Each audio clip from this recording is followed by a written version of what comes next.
పూరా లోకల్. నమస్తే, welcome to పురా లోకల్. ప్రస్తుతం మనం రాజ్భవన్ దగ్గర BJP party senior leader N V Subhash గారితో ఉన్నాము. హిల్ట్ పాలసీ పైన గవర్నర్ కలిసారు. ఏమన్నారు గవర్నర్? ఈ పాలసీ పేదవారికి ఎవరికి కూడా ఉపయోగం ఉండదు.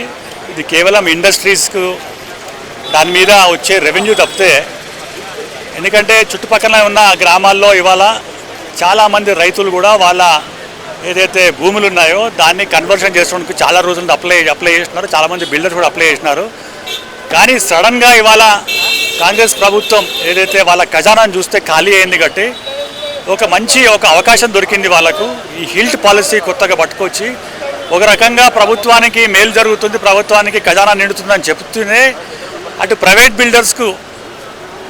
బిల్డర్స్కు ఈ పాలసీ వల్ల విపరీతమైన లాభం వస్తుంది. తద్వారా కాంగ్రెస్ ప్రభుత్వ నాయకులు ఎవరైతే ఉన్నారో, కాంగ్రెస్ పార్టీ నాయకులు ఉన్నారో వాళ్ళ జేబులు నింపే ఒక ఈ హిల్ట్ పాలసీ తప్పితే ఇది ఎవరికి ఉపయోగం కాదు. ఇదన్నీ మా రాష్ట్ర అధ్యక్షుడు శ్రీ రామచంద్రరావు గారు చాలా క్లియర్గా గవర్నర్ గారికి ఎక్స్ప్లెయిన్ చేస్తే వారు కూడా ఈ పాలసీ వల్ల ఎటువంటి ఉపయోగం లేదు, వేరే రాష్ట్రాల్లో బీజేపీ ఇతర పార్టీ మొత్తం రాష్ట్రాల్లో ఇటువంటి పాలసీ జరిగినప్పుడు ఇది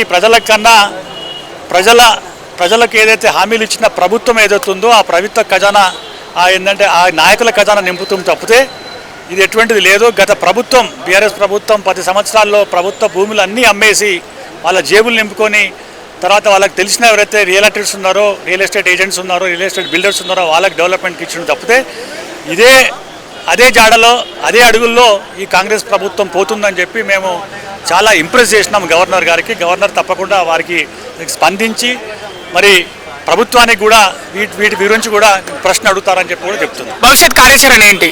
దీని గురించి పెద్ద ఎత్తున మేము ధర్నా చేస్తాం. 7వ తారీఖు నాడు కాంగ్రెస్ పార్టీ ఏదైతే అధికారంలో 2 సంవత్సరాల నుంచి వచ్చిన తర్వాత అనేకమైన అభివృద్ధి కార్యక్రమాలు చేస్తున్నారో వాటిని ఎండగట్టేందుకు ఒక ధర్నా ఇందిరా పార్క్ దగ్గర చేస్తాము. ఇది నయవంచన పాలన అని చెప్పి ఒక పేరు కూడా పెడుతున్నాం.